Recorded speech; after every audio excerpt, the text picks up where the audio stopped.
I want to kind of turn this into a 3-part mini business course on email marketing. Okay. Okay. So what is, I want to know what step 1 is, step 2 is, and step 3 is when you're working with any company, right? Because I think one of the things that I think is that sometimes people want to do email marketing. They think they can do it by themselves. They realize that they can't. They don't know all the nuances. They read a couple books. They realize that they're more confused. They need an agency to walk them through and hold their hand. And and because otherwise, like you said in the beginning, delete, right? And so this 3-part business course, I wanted to be kind of like what to think about, how to execute, how you help. So what's phase 1?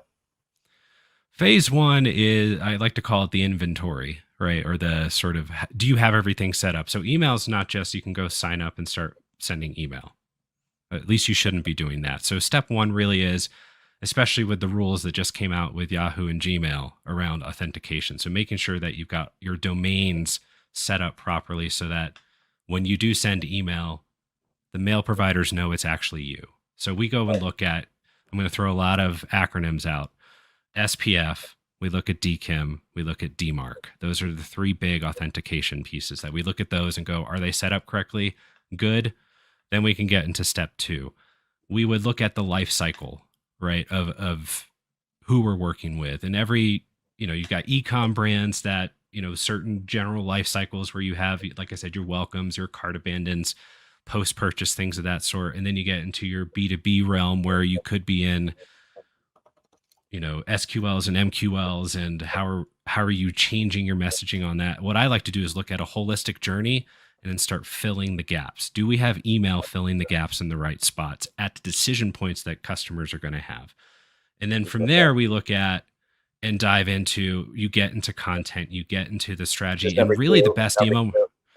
This is number 2, Sorry? diving into content. Number 2, diving into content. No, number 2 would be the life cycle.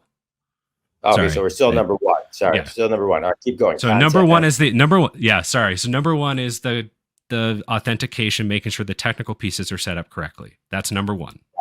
Because that's just a necessity, right? Perfect. Number 2 would be jumping into life cycle, defining your life cycle with all the decisions that your customers make to interact with you, from first interaction to first purchase to post-purchase, customer retention, whatever. Sometimes you have if your product is a one and done, it becomes more of usage. If you have upsell opportunities, you define all these little decision points that customers have to make. And then, as I said before, start filling in the gaps. Do you have email that covers these decision points along the journey? Okay. And then number 3 would be your content. You would get into the content, get into design, and really it's less content and more test planning, because I think the best email marketers are the best testers, because there's no set and forget with email. You could find that what you've been doing works really well and what you're testing against it doesn't work as well. And that's a win. It's all about learning and testing. So that's really the approach that we take. Good. I love it.